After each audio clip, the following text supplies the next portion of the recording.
ఇక మిగిలిన డీటెయిల్స్ చూస్తే ములుగు జిల్లాలో సంచలనం రేపిన యువకుడి మిస్సింగ్ కేసులో కీలక పరిణామం చోటు చేసుకుంది. ఎట్టకేలకు మిస్సింగ్ మిస్టరీ విషాదంతమైంది. వెంకటాపురం మండల కేంద్రానికి చెందిన చిడై సాయి అనే యువకుడు ఈ నెల 15వ తేదీన రాత్రి 7 గంటలకు మిస్సింగ్ అయినట్లు 16న స్టేషన్లో కేసు నమోదైంది. అదృశ్యమైన ప్రాంతం హనుమకొండ పోలీస్ స్టేషన్లో సాయి కుటుంబ సభ్యులు 18వ తేదీన ఫిర్యాదు చేశారు. ఈ కేసులో సంచలన విషయం వెల్లడైంది. గతంలో వెంకటాపురం పోలీస్ స్టేషన్లో విధులు నిర్వహిస్తున్న శ్రీనివాస్ అనే కానిస్టేబుల్ వివాహేతర బంధాన్ని సాయి బయటపెట్టినట్లు తేలింది. నేరం రుజువు కావడంతో కానిస్టేబుల్ను అధికారులు సస్పెండ్ చేశారు.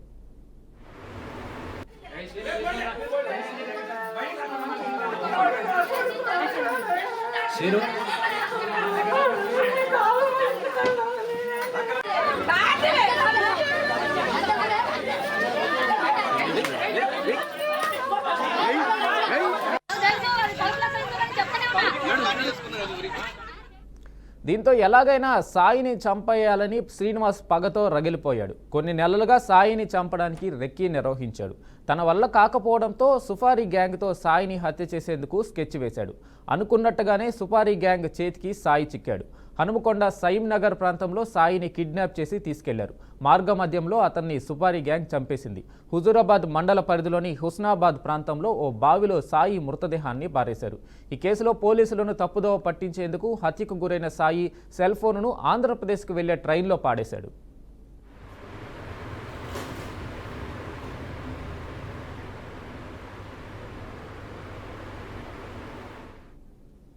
సాయి మొబైల్ సిగ్నల్ ఆంధ్రప్రదేశ్లోని పాలకొల్లులో చూపించడంతో సతమతమైన పోలీసులు ఈ ఘటనను విచారించారు. విచారణలో భాగంగా అనుమానితులను అదుపులోకి తీసుకొని విచారణ చేపట్టారు. విచారణ కొనసాగుతుండగా సాయి మృతదేహం లభ్యమైంది. ఈ ఘటనపై ఉదయం నుంచి రాత్రి వరకు Hanamkonda sub division ACP Devender Reddy CC కెమెరాల ఆధారంగా విచారణ చేపట్టి కేసును ఛేదించారు. ఈ మేరకు సాయి హత్యకు గ్రామంలోని నిర్మల అనే మహిళకు సంబంధం ఉందని గ్రామస్తులు ఆరోపిస్తున్నారు.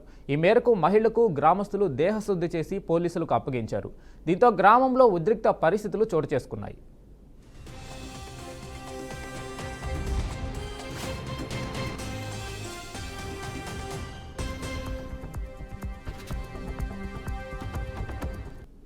మేడ్చల్ జిల్లా కేసరం మండలం నాగారం మున్సిపల్ కార్యాలయం డీఈఓ సుదర్శనం రఘు లంచం తీసుకుంటూ ఏసీబీకి పట్టుబడ్డాడు. ఆయనతో పాటు మరో 2 అవుట్సోర్సింగ్ సిబ్బంది రాకేష్, సురేష్లను కూడా ఏసీబీ అధికారులు అదుపులోకి తీసుకున్నారు. సీసీ రోడ్డు నిర్మాణం బిల్లుల మంజూరు కోసం రఘు లంచం డిమాండ్ చేసినట్లు సమాచారం. సీసీ రోడ్డు పనులను 11 లక్షల బిల్లు క్లియర్ చేయడానికి కాంట్రాక్టర్ వద్ద 16% చొప్పున 1,30,000 డీఈ సుదర్శనం డిమాండ్ చేశారు. దీంతో కాంట్రాక్టర్ రమేష్ ఏసీబీ అధికారులను ఆశ్రయించాడు. ₹1,00,000 లంచం ఇస్తున్న సమయంలో ఏసీబీ అధికారులు దాడి చేసి రెడ్ హ్యాండెడ్గా పట్టుకున్నారు. ప్రభుత్వ ఉద్యోగులు ఎవరైనా డబ్బులు డిమాండ్ చేస్తే సహించేది లేదని కఠిన చర్యలు తీసుకుంటామని ఏసీబీ అధికారులు తెలిపారు.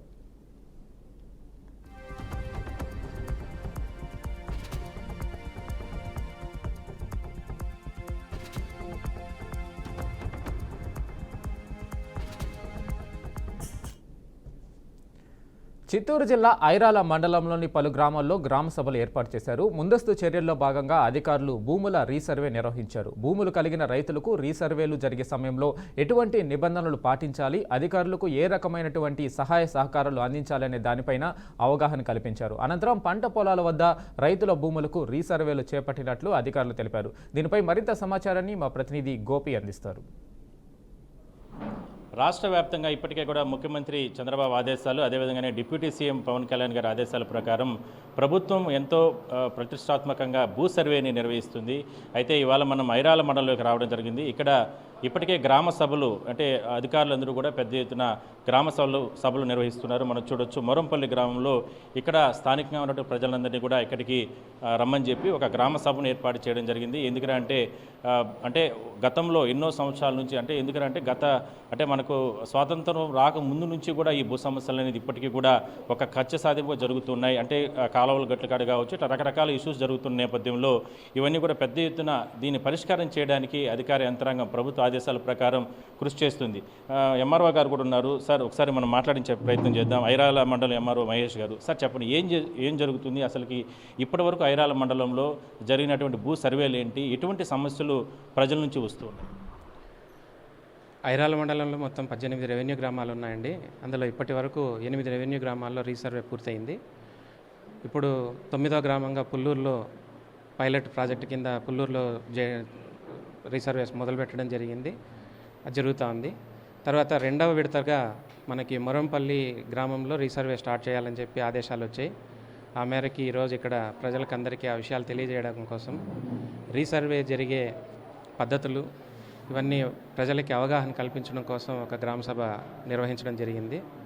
ఇందులో ముఖ్యంగా మీ మూలకంగా మీ ద్వారా ప్రజల్ని కోరుకునేది ఏమంటే, ప్రజలు వాళ్ళ భూములకు సంబంధించిన దస్తావేజులు రికార్డులు ఏవైనా సరే వాటిని తీసుకొని రీసర్వే జరిగేదానికి ముందస్తుగానే 3-4 రోజుల ముందు నుంచినే ఏ సర్వే నెంబర్లో రీసర్వే జరుగుతుందనే విషయం వాళ్ళకు తెలియజేయడం జరుగుతుంది.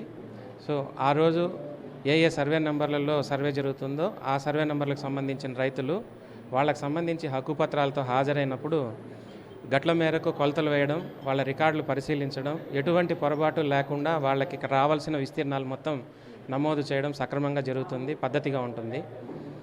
ఒకవేళ రైతులు కనుక హాజరు కాలేకపోతే ఆ పొలానికి మళ్ళీ ఇంకొకసారి వెళ్ళడము, లేదు 4-5 మంది రైతులు హాజరు కావాల్సిన ఈ జాయింట్ పట్టాలకు సంబంధించిన భూములకు సంబంధించి అయితే 1-2 హాజరు కాకపోతే అవి పెండింగ్ పెట్టడము, ఇట్లాంటివి జరిగినప్పుడు మళ్ళీ ఆ సర్వే నెంబర్లో జాయింట్లో పెట్టాలి, అది స్ప్లిట్టింగ్ చేయాలంటే మళ్ళీ వెనకాల ప్రాసెస్ ఎక్కువగా ఉంటుంది.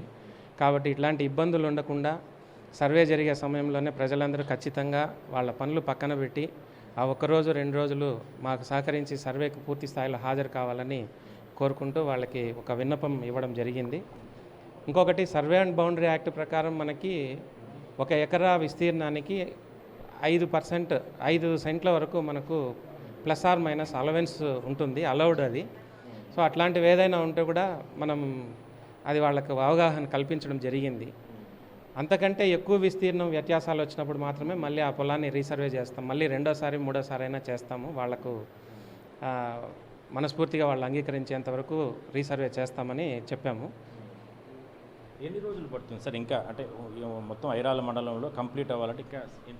ఇది మనకు 120 రోజుల లోపల కంప్లీట్ చేయాలని చెప్పి ఒక టైం ఫ్రేమ్ పెట్టారండి. ఇందులో మనకి చాలా స్టేజెస్ ఉన్నాయి. గ్రౌండ్ ట్రూతింగ్ అని, గ్రౌండ్ వ్యాలిడేషన్ అని, అంటే మధ్యాహ్నం వరకు మనం ఫీల్డ్ పైకి వెళ్ళి ఆ సర్వే చేయించుకొని వచ్చిన తర్వాత మళ్ళీ మధ్యాహ్నం ఆఫీస్లో కూర్చొని ఈరోజు వాళ్ళు ఏ ఫీల్డ్ అయితే చూసారో ఆ ఫీల్డ్ని వెక్టరైజేషన్ చేయించుకోవడము ఇట్లా ఉంటుంది.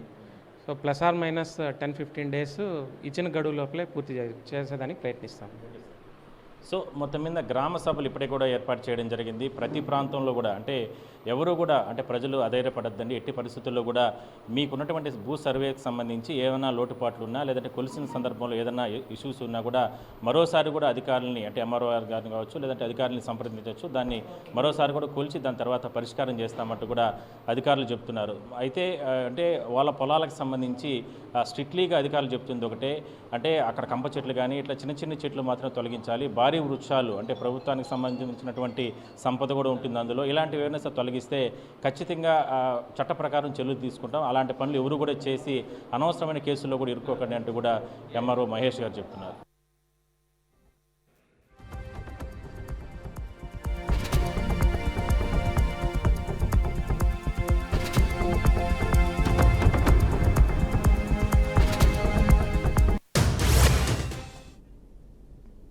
ఏపీ లిక్కర్ స్కామ్పై తొలిసారి విజయసాయిరెడ్డి షాకింగ్ ట్వీట్ చేశారు. ఏపీ లిక్కర్ స్కామ్లో నా పాత్ర విజిల్ బ్లోయర్ అన్నారు.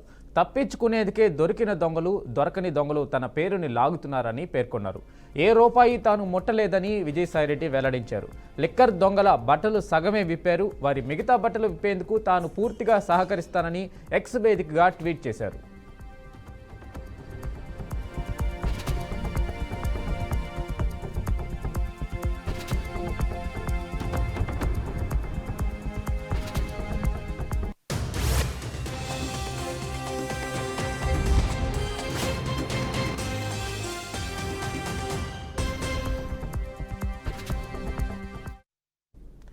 ప్రధాని మోడీ సౌదీ అరేబియా పర్యటనకు బయలుదేరి వెళ్లారు. ఢిల్లీ నుంచి జెడ్డాకు వెళ్లారు. సౌదీ అరేబియా ప్రధానమంత్రి మొహమ్మద్ బిన్ సల్మాన్ ఆహ్వానం మేరకు మోడీ సౌదీకి వెళ్తున్నారు. 2 రోజుల పాటు పర్యటించనున్నారు. పర్యటనలో భాగంగా వివిధ కార్యక్రమాలు, సమావేశాల్లో పాల్గొననున్నారు. గత దశాబ్ద కాలం నుండి భారత్తో సౌదీ అరేబియా సంబంధాలు బలంగా ఉన్నాయి. మరోసారి ద్వైపాక్షిక సంబంధాలపై ఇరు దేశాలు చర్చించనున్నాయి. అలాగే భారతీయులతో కూడా మోడీ సంభాషించనున్నారు.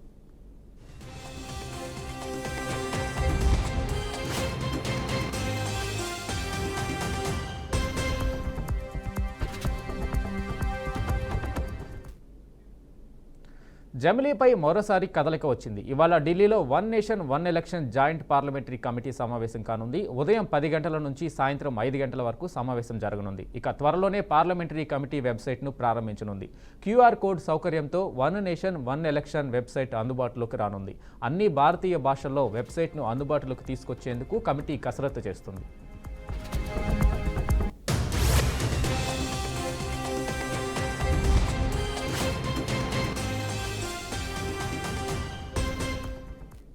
నేటి జేపీసీ సమావేశంలో justice Hemant Gupta, justice SN జూ, doctor justice BS Chauhan, doctor Abhishek Manu Singhvi సమావేశం కానున్నారు.